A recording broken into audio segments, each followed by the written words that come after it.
Bonjour à tous, je voudrais encourager une bien-aimée qui passe par un moment difficile et la parole qui me vient à cœur se trouve dans Philippiens chapitre 4 verset 6.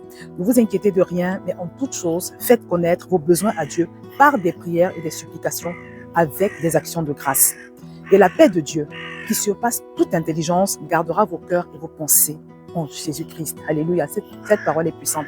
C'est un verset que j'ai en permanence devant mes yeux. Alors, la première des choses que je te préconise de faire, c'est de te montrer intentionnel dans le fait de refuser totalement de t'inquiéter. Pourquoi? Parce que premièrement, l'inquiétude produit beaucoup de maladies. C'est scientifiquement prouvé. J'ai pas le temps, sinon j'allais te le démontrer. Deuxièmement, Dieu déteste l'inquiétude parce que l'inquiétude, c'est l'incrédulité. Donc, quand tu t'inquiètes, tu es en train d'éloigner ta bénédiction parce que quand Dieu te voit, il voit l'incrédulité. Tu es en train de dire que soit Dieu est irresponsable, soit que Dieu ne peut pas résoudre ton problème quand tu t'inquiètes beaucoup. Donc, le Seigneur te demande de ne pas t'inquiéter, mais à la place de l'inquiétude, de faire connaître tes besoins par des prières et des supplications avec des actions de grâce. Donc le Seigneur te dit, à la place de l'inquiétude et tout ça, mets plutôt la prière et les supplications avec des actions de grâce. Les actions de grâce, c'est quoi? C'est Seigneur, c'est vrai, c'est difficile, mais heureusement que je t'aide dans ma vie. Parce qu'il y a beaucoup de gens qui passent par la même situation que toi et qui n'ont pas Dieu. Et là, c'est encore pire, c'est catastrophique. Tu vois? Donc, c'est très, très important d'associer à ces prières des actions de grâce. C'est une attitude de foi, c'est une attitude de confiance vis-à-vis du Seigneur. Quand Jésus s'est retrouvé angoissé à quelques heures du calvaire, quelques temps avant qu'il aille à la croix, il s'est retrouvé rempli d'angoisse. Qu'est-ce qu'il a fait? Il s'est retiré dans la prière. Et la Bible nous dit que Dieu lui a envoyé un ange pour le fortifier. C'est juste waouh. C'est une expérience que j'ai vécue encore cette semaine. Parce que contrairement à ce que les gens s'imaginent, tout le monde a des combats. Moi aussi, j'ai mes combats. Mais sauf que la raison pour laquelle j'arrive à tenir ferme, c'est que j'ai mes petites, j'ai mes petites clés que j'emploie comme ce que je partage avec vous là.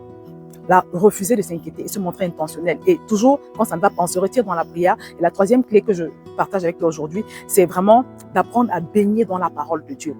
Cette situation que tu traverses, est-ce que tu sais ce que la Bible en dit? Si c'est un cas de maladie, est-ce que tu as déjà pris le temps de répertorier tous les versets qui parlent de cette maladie, ou bien de ce que Jésus a fait à la croix, par exemple.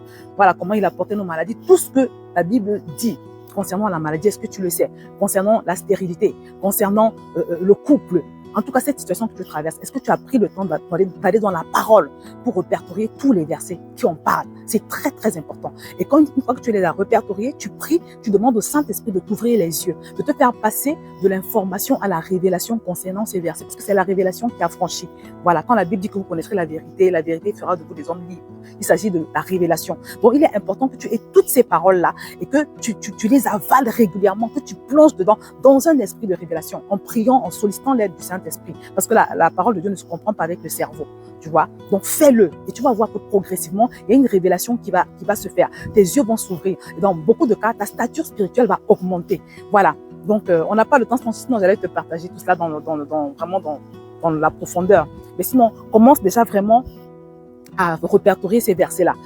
La quatrième chose, c'est vraiment refuse de donner accès à l'ennemi. Voilà, fais toujours ta part, sois correct devant le Seigneur. Voilà, refuse même que le soleil se couche sur ta colère, par exemple.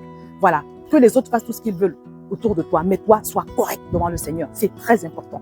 Et pendant que tu le fais, et surtout pendant que tu mets en pratique tout ce que je t'ai préconisé aujourd'hui, je vois déjà le Seigneur intervenir dans ta vie. Je te vois devenir une femme forte. Je te vois devenir une femme qui va expérimenter la gloire de Dieu. Une femme vraiment pour qui le Seigneur va se lever au point de déplacer la montagne devant toi.